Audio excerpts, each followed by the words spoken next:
Daniel, I see you have joined us as well. Welcome to the webinar. It's going to be a very personalized session tonight, but thank you for joining. Thank you for hosting it. So again, welcome everybody. My name is Todd Lotchpike. I'm the Director of Employer Relations and Engagement within the Shevet-Glaubeck Center for Career Strategy and Professional Development. You may recognize the new name. You'll be hearing a lot more about that very soon if you haven't already. And tonight's webinar is Building Your Interview Skills. So, just kind of give you a little bit the information on my background. I joined YU in November of 2018, so I've been here a little over 2 years at this point. However, I'm new to YU, but not to higher education in general. I have, at this point, almost 15 years experience in higher education, all within the career services functions. I spent half my career on the career advising side, so as a career counselor, advising students, things of that nature. And then the past, I guess, 8 years or so, I've been on the employer relations side. And essentially what I do in my role is I head up the team that's responsible for management, for the management of the institution's relationships with employers and alumni for recruiting purposes. So all of the career fairs that you see happen, events like these, any event that has alumni coming in, panels, industry information sessions, and things like that, that all comes through me and my team, who I'll mention later because you've probably heard their names as well. I always like to remind everybody of the Career Center's vision before we get started, and the Yeshiva University Career Center supports the leaders of tomorrow. Our students will be able to think strategically about designing their careers while in college, at graduation, and for life. And I always think that's a great reminder that the Career Center is here for you. If you haven't visited us or met with a career advisor yet, I strongly advise that you do so. Do so just to get to know us, even if you don't have an interview pending or something like that. We love meeting with students, so please take advantage of our various resources. And another resource that we're available for are mock interviews, which I'm going to get to a little bit later in the presentation. If you could all just take one moment and let me know what your class level and major is, just so I know who the audience is here. And we have had a few more join, which is fantastic. And if you could do that through the chat, it would be appreciated.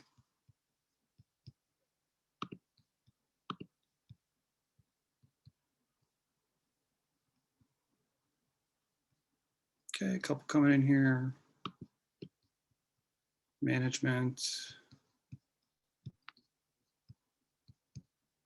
Undecided. Good. First semester. Good for you for taking advantage of this. You definitely want to do so. Psychology. Cool. And again, as we go through this, if you have any questions about interviewing specific to your major or what you're interested in or industries and things like that, please feel to direct message me or speak up and I'd be happy to answer them as best I can or point you in the right direction for the correct answer. So tonight's topic is everybody's favorite, interviewing.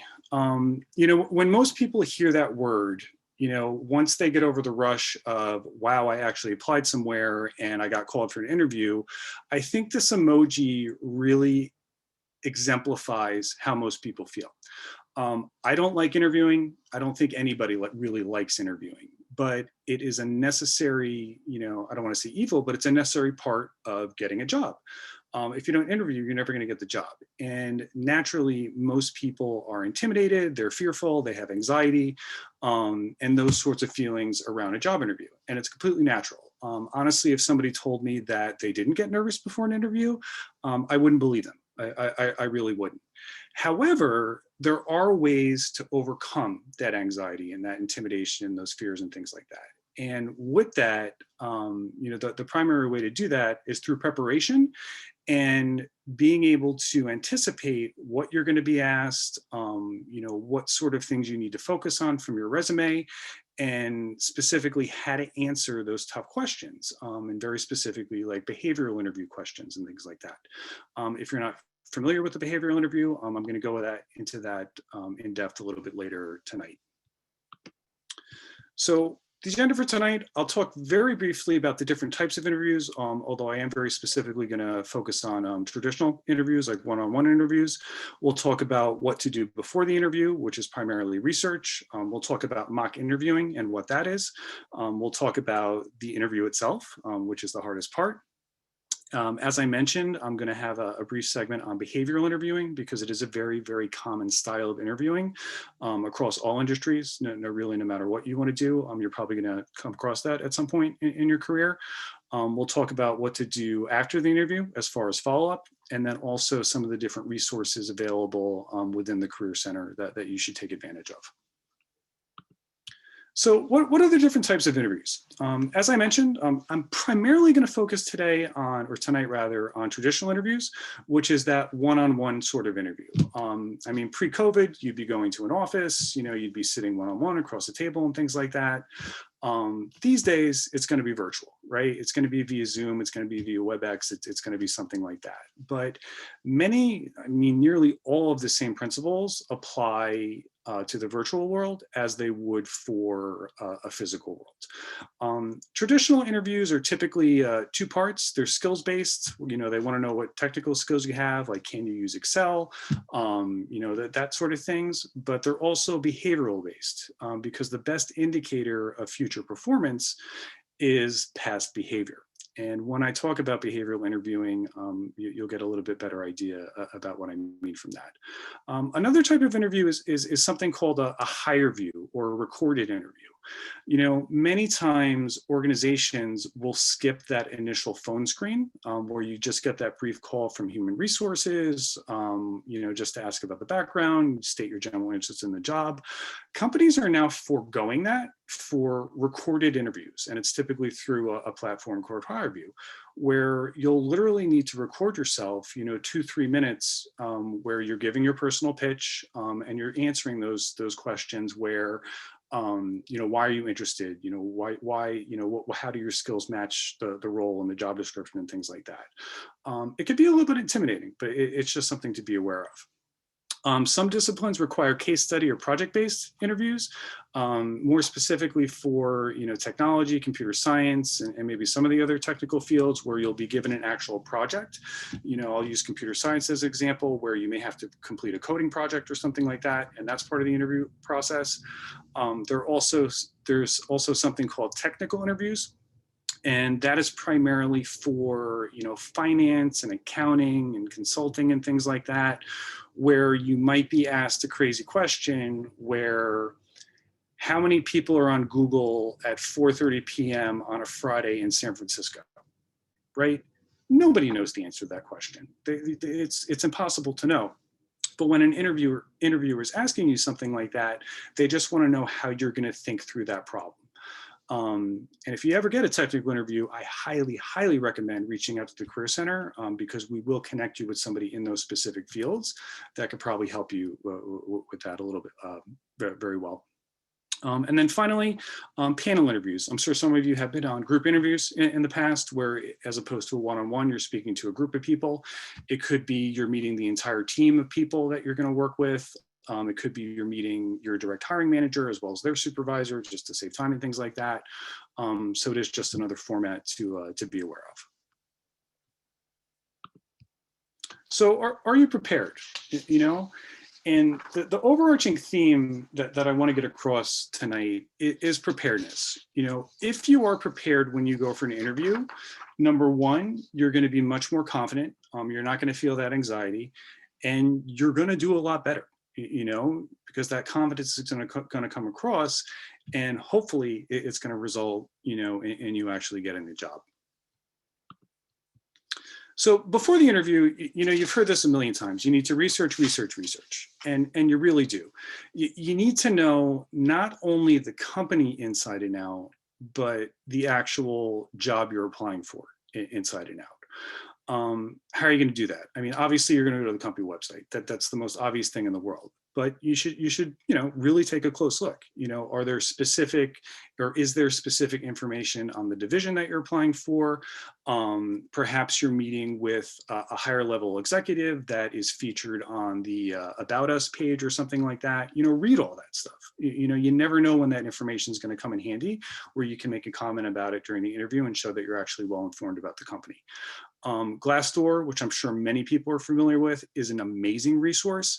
Not only will you be seeing reviews from actual employees about the company, so you can get a better idea as to what the culture and environment is like, but in the interview section on Glassdoor, you could find actual interview questions that are asked during the interview. And what better way to prepare for something than when you know what question is coming, right? So you definitely want to take a look at Glassdoor as well. Vault is another big one. YU does provide Vault as a resource to students. You can get some more in-depth information about companies than you might be able to find on the website, as far as financials and things like that. So definitely take advantage of that.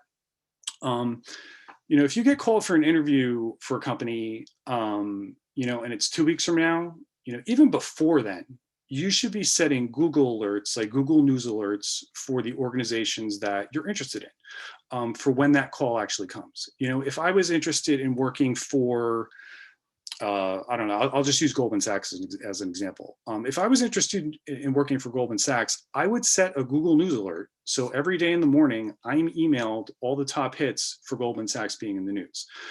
It saves me time. I don't have to go looking at news websites and things like that. I still should do that, but it's a very easy, and I don't want to say lazy, but it's a very efficient way to have news fed to you, just by checking your email in the morning. And that way you have a constant knowledge of what's going on in the marketplace, what's going on with the company that you're interested in, and what's going on in certain fields and things like that. Using the psychology major as an example, if there's a specific area of psych that you're very interested in, maybe set a Google News alert for that. Or if there's a prominent psychologist, in the area that you're interested in, set a Google News alert for that individual. So when they come up in the news, you're well informed about, what's going on, so you could speak to it authoritatively, when you're speaking in an interview and things like that. And also trade publications. Every industry, doesn't matter what it is, there are trade publications where you're going to find that real nitty gritty type of news. And I'm sure you can find those in the YU library, and there's other places to find out it as well. This may seem obvious, but you also want to know your resume inside and out. A very common interview question is, after the tell me about yourself, is, okay, so walk me through your resume. So as you're preparing for an interview, look at your resume. What are the couple of points you're going to talk about for each little section of experience in your resume, or each little leadership section on your resume? If you have that planned out in advance, it's going to go much smoother when you actually get asked the question. And chances are you probably are going to get asked that question. So know your resume inside and out. If you say you're bilingual, make sure you have examples of, when you speak the other language. If you have a specific technical skill where it says you're proficient in Excel, make sure you can demonstrate that you are proficient in Excel by relating it to a specific experience on your resume. Especially if you have something like, VLOOKUPs or SUMIFs or something like that. You need to have very specific examples to speak to where you've used those sorts of technical skills. Otherwise, it's going to come across as you just kind of have it on your resume that it looks good. The more you know, like the better you know your resume, the better you're going to be able to communicate about it. And that's what an interview is. It's just communication. It's a conversation between two people. And you need to sell yourself and sell your resume and your experience and things like that, and you'll be fine. You also want to practice your personal pitch. If you're not familiar with a personal pitch, back in the day, it used to be called the elevator pitch. And it was, if you were in an elevator with somebody for 30 seconds, taking it from the bottom floor up to the 30th floor, what can you communicate in those 30 seconds about yourself and about what you're interested in to make that person interested in having a further conversation with you? So typically you're going to use your personal pitch when you're asked the first question in, I'd say 95% of interviews, is going to be, tell me a little bit about yourself. And when you get that question, you do want to tell about yourself, but you also don't want to go into a long 4 or 5 minute history of everything you've done since you were, like a toddler or something like that. So it's important to have that personal pitch where you could very briefly and succinctly demonstrate your interest in a position, how you're qualified, and why that person should be interested in talking to you further. If you need more help with the personal pitch, again, the career advisors here, the Career Center, like we're very happy to help everybody with that. And again, you want to practice, practice, practice. And practice is more than just reading through your resume. It's more than just reading through the job description to make sure you understand what it is. When I say practice, I'm talking about actually mock interviewing, because it's very important to actually state your practice answers out loud. Again, as I mentioned, typical interview questions can very easily be found on the internet, whether that's through Glassdoor or just other sites and things like that. It's very easy to get that information, and you should be practicing answers to those questions out loud. It could be with a friend, it could be with a mentor, it could be with a career advisor, and it could be with our platform called Big Interview. Because if you verbalize them to an actual individual, you can get feedback on them, and hopefully you would choose somebody that would give honest feedback. Because without that feedback, you're not really going to know how you're doing, and it's important to have that sort of verbal exchange with somebody. If you don't have somebody, or you can't make it to the Career Center for whatever reason, we do offer a service called Big Interview. It's available on the Career Center website on yu.edu. And that is a virtual interviewing practice platform. Daniel Coleman, who's on this call, is a huge proponent of Big Interview. So if you have any questions about it, you can definitely make an appointment with him. But essentially, it's a way for you to be asked interview questions that are preloaded, that we actually do take from the industry in some cases, by a virtual interview. You'll see somebody on screen, they'll ask you a question, you'll answer that question while recording yourself, and then you could watch yourself afterwards and critique yourself. Seems a little weird, but it's very valuable information, and it's an excellent way to practice. And you could do it at 3 o'clock in the morning on a Sunday, if you wanted to. That's always available for you. But mock interviewing, it's one of the most important aspects of actually preparing, because you may go into an interview thinking you know what to say, you have it in your mind, but you've never actually verbalized it or had somebody else hear it. And that plan can go out the window when you're actually speaking to somebody. So it's very important to actually verbalize your answers, your practice answers, before you actually get in the room with an interviewer. Just a few notes on virtual interviewing, and this stuff is obvious, but I just feel like I need to mention it. Obviously, dress professionally, and you want to tailor your look to the industry you're applying for. That doesn't necessarily mean a suit and tie. If you're going for finance, obviously, a suit and tie is probably most appropriate.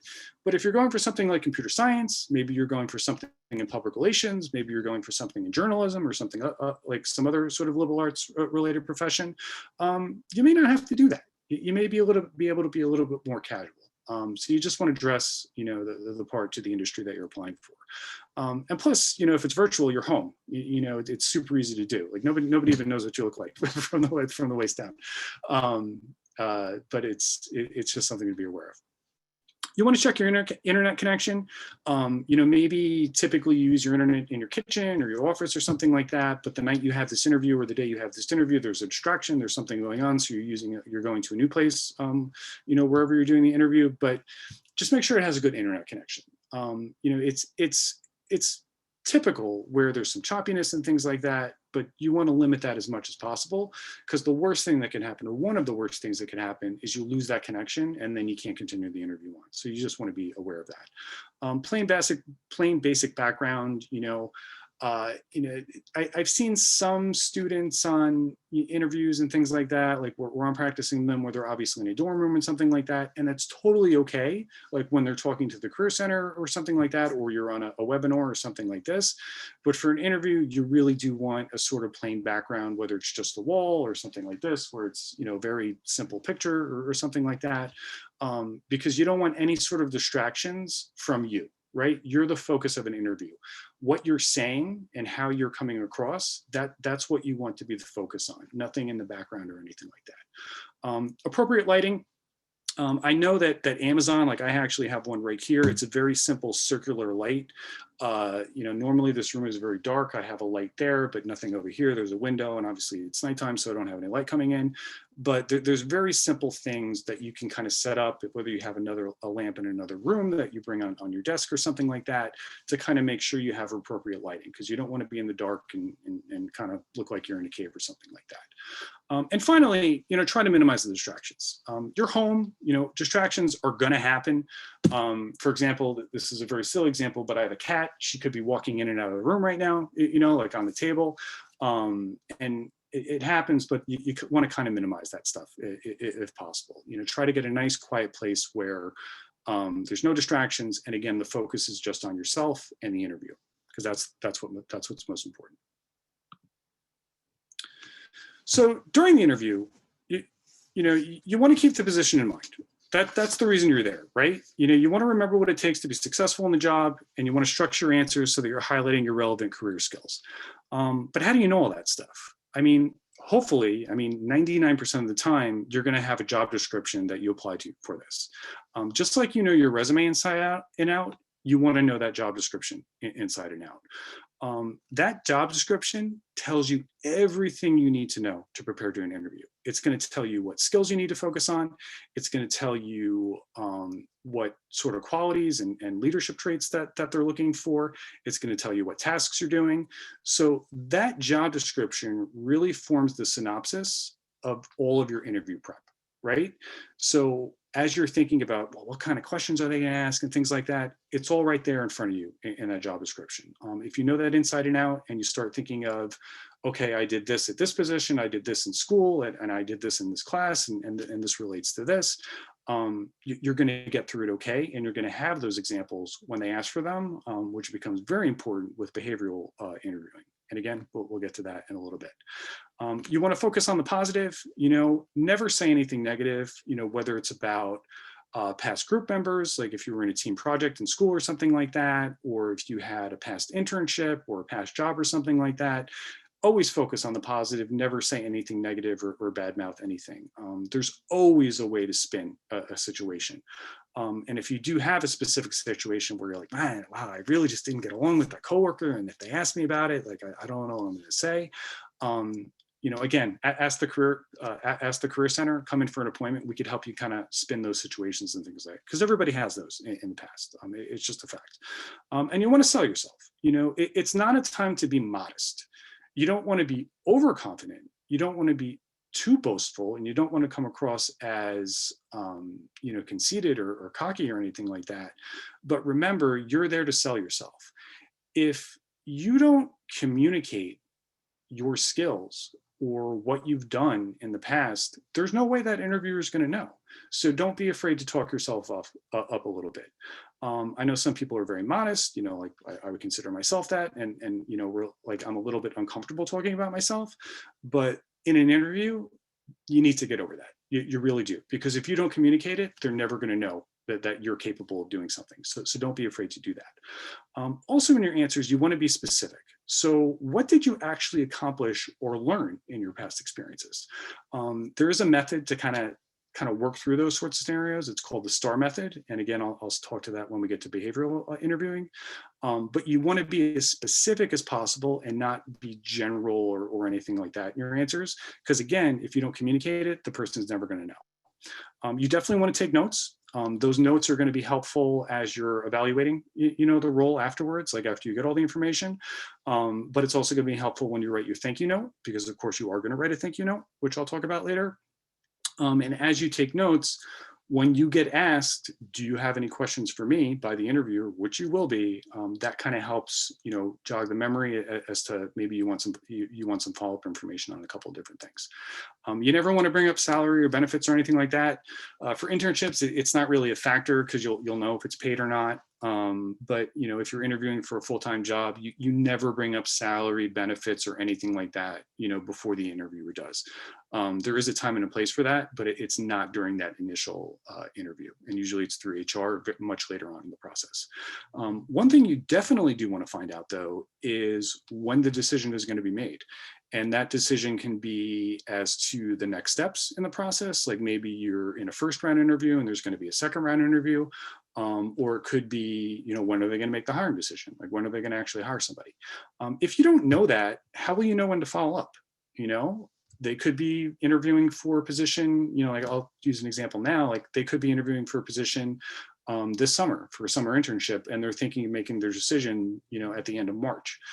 Or they could be making a decision next week. If you don't know that, then, you know, like how are you going to follow up? Like when do you send them a follow-up note? You know, or when do you know you need to start looking at other positions? So it's very important to find that information, because otherwise you won't know when to actually follow up. So, but behavioral interviews, and I mentioned this earlier, you know, why do people do behavioral interviews, and what is the purpose of them? And again, it's because the best indicator of future performance is past behavior. And some of you may have gotten behavioral interview questions in the past and not even realized, you know, what they were. You know, a typical scenario-based behavioral interview question will start with, tell me about a time when, or can you give me an example of a situation where? It's not asking, do you have experience in XYZ? It's asking you to communicate an actual situation that you've dealt with in the past. And typical themes that they're going to ask about are teamwork, communication, problem solving, leadership, and several others, which I have on a slide just in a few minutes. So how do you answer behavioral questions? I mentioned this earlier, and it's the STAR method. And the STAR method stands for situation, task, action, result. So when you're asked a behavioral question, and there is an example here, you know, tell me about a time when you had to deal with conflict when working in a team. So first you want to describe the situation. What was the context within you which performed a job or faced a situation similar to the question that's being asked? Then you want to describe the task. What was your responsibility? You know, did you had a, you know, like what did you need to do to rectify the problem or the situation, which leads into your action. You describe how you completed the task or endeavored to meet the challenge. And finally, and this is really the most important part, and you know, when I do mock interviews with students and throughout my entire career, even when I've interviewed people, this is the part that, you know, people really have the most trouble with, is the result. So what was the result that actually happened because of your task and action that you did? So you want to set the scene, you want to describe the purpose, explain what you did, and then share the outcome. So as an example to the question, tell me about a time when you had to deal with conflict when working in a team, this would be a textbook answer. So when there are group conflicts or other issues, I always try to step up as a team leader if needed. I think my communication skills make me an effective moderator and leader. One time I was working on a group project and two team members got into an argument and refused to complete their portion of the work. I just described the situation. They were both dissatisfied with their workloads, so I arranged a team meeting, that was my task, where we reallocated all of the assignments among group members. That was the action I took. This made everybody happy and more productive, and we ended up getting an A on the project, which was the result. So not only does this answer have the situation, task, action, and result, but before I even start, or before this person that answered this, you know, even got to that part, they talked up their communication skills, their leadership skills, and things like that. So this is an example of a very well-rounded answer to a typical behavioral question. And you know, you might be thinking, well, how do I know what they're going to ask? You know, like how do I know what situations that, you know, or what experiences in my past I should start building my you know, practice answers around? Well, again, you'll know that from the job description, right? So if it says they value, or a company values, problem solving skills, or that it values leadership or initiative or motivation or something like that, chances are the questions that they ask in an interview are going to revolve around those principles. So as you're preparing for an interview, think about what you've done in the past or what's on your resume where you could speak to examples of those specific values, right? And that's how you start to practice behavioral interview questions. And again, I can't recommend enough that you have a mock interview with somebody where you could talk about the STAR method and make sure that you hit each specific point, you know, of the STAR method. Typical behavior question scenarios, again, they're going to want to know, when in the past have you solved a problem?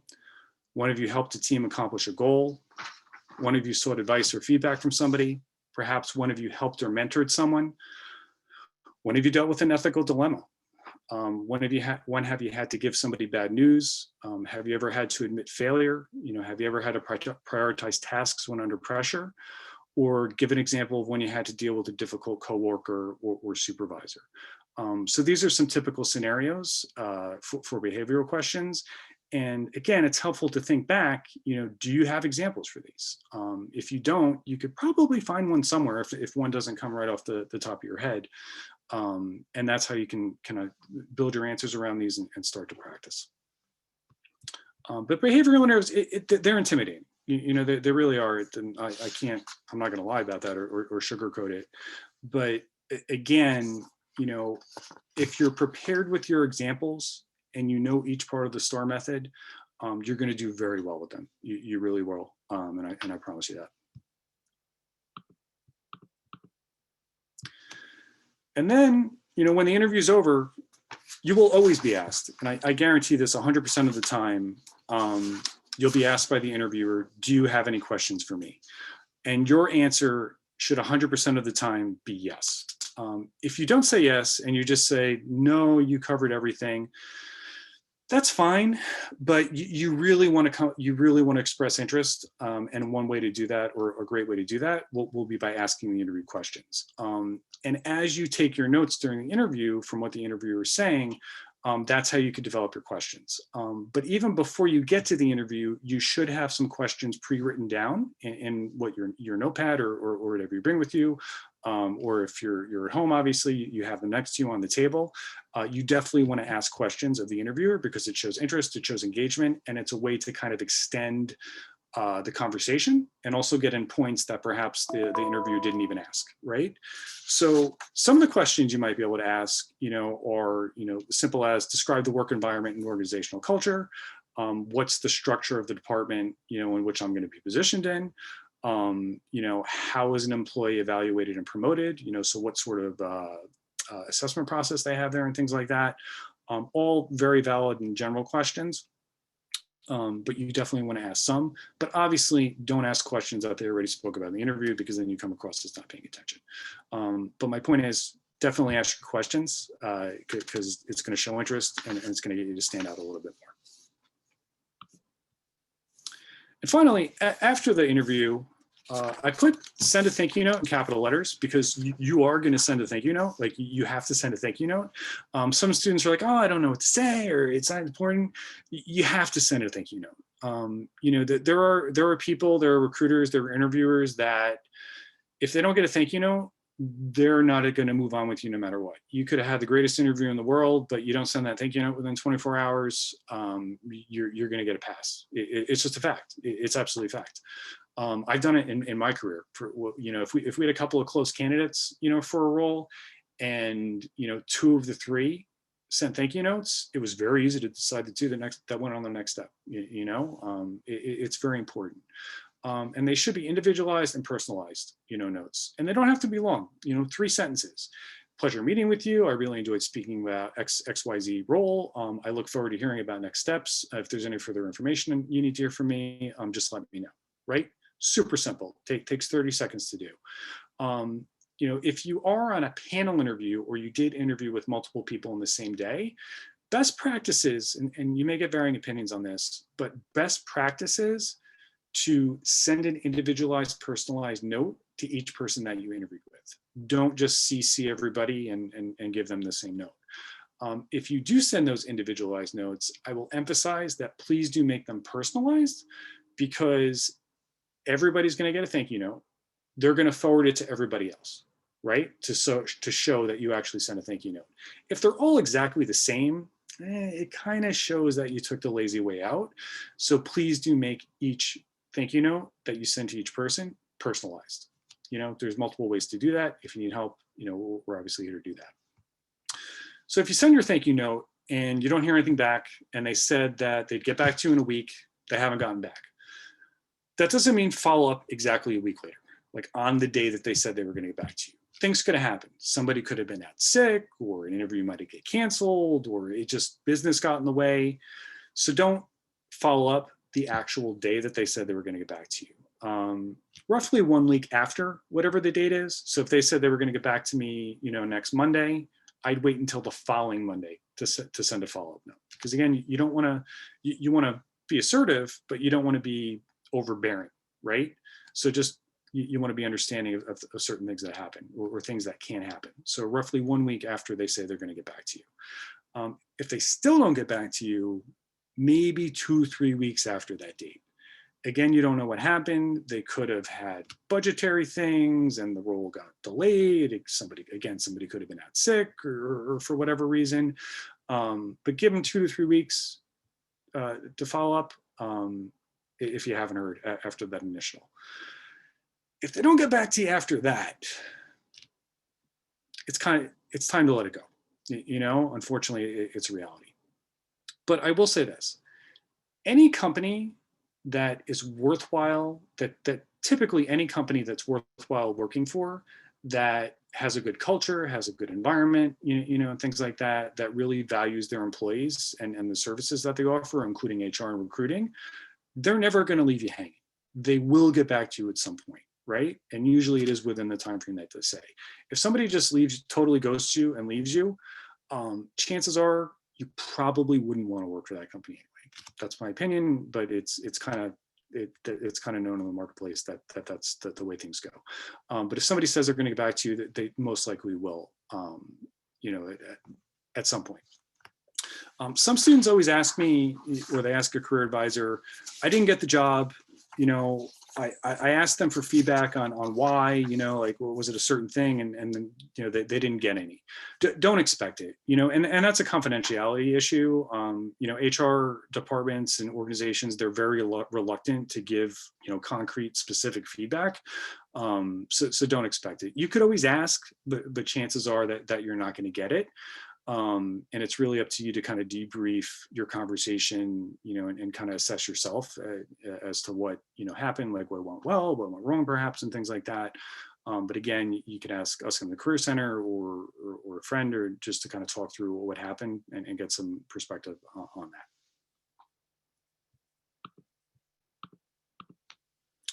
So that is interviewing 101 in what was it, 35 minutes, 40 minutes? So a little bit longer than I expected. There's obviously so much more that goes on around interviewing, and each situation is so specific that, again, bring those questions to the Career Center, bring those questions to a mentor or somebody like that. Because we'll help you work through those issues and be prepared. I could literally give a class, like a semester-long class on interviewing, by breaking down each of these slides, into a specific lesson or something like that. But I hope you found this very general over a little bit helpful, and it gave you something to think about, as you start your interviewing journey or your career or your college career or something like that. Before I do end, I just want to introduce you to the 2 other members on the team, my team, the Employer Relations team. It's Matthew Garcia, who's the Associate Director of Employer Relations and Alumni Programs, and Barbara Lerman, who I'm sure that you've received emails from. If you haven't, you absolutely will very soon. She's responsible for communicating all the Employer Relations event, such as this webinar tonight. But those are their faces. You'll definitely see their names via email. You'll see my names via email. Also, if you have not utilized Yeshiva University CareerLinkt, that is our internal online private to YU job and internships database. All students automatically have an account. If you don't have it, you could download it on your phone by very simply scanning that, or it's on the YU website. If you have not met with anybody in the Career Center, again, I encourage you to do so. You don't even have to have a specific purpose. If you just want to get to know us and the resources that are available for you, we have a ton. Please do so. We could do that via virtual walk-in hours. We have a live chat. The information is there, or you can make an appointment, whenever you want, by emailing somebody directly. That is my email address. It's just todd.lotchpike@yu.edu. I have a very difficult to spell last name. I realize that, but there it is. And tonight's slides will be available on our YouTube channel. The Career Center does have a specific YouTube playlist. Not only will you find this, but you'll find probably roughly 10 to 14 other webinars that we've created over the past year or so on all sorts of different subjects, whether it's resumes, job search, internship search, that sort of thing. And we also record the majority of our industry specific events, whether it's like What is Wall Street or, our MAPS, which is our Meet a Professional series, which brings in liberal arts professionals just as a sort of fireside chat and things like that. If you haven't taken advantage of those, I definitely recommend that you do so. And they're all available in perpetuity on YouTube, so you can watch them whenever you want. So that does conclude my part tonight. I thank you all for joining. I hope that you found it helpful. Do you have any questions that I can answer for you specific to anything, or please feel free to talk or put them in the chat privately, and I'd be happy to answer them.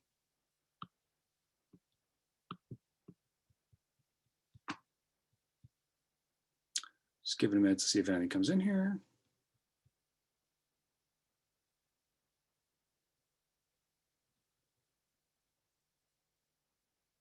Okay.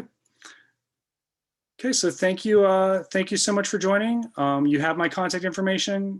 Please feel free to reach out at any time, and I'd be happy to speak with you. Okay, so everybody have a great night, and thank you again. Thank you so much. Have a good one. Thank you.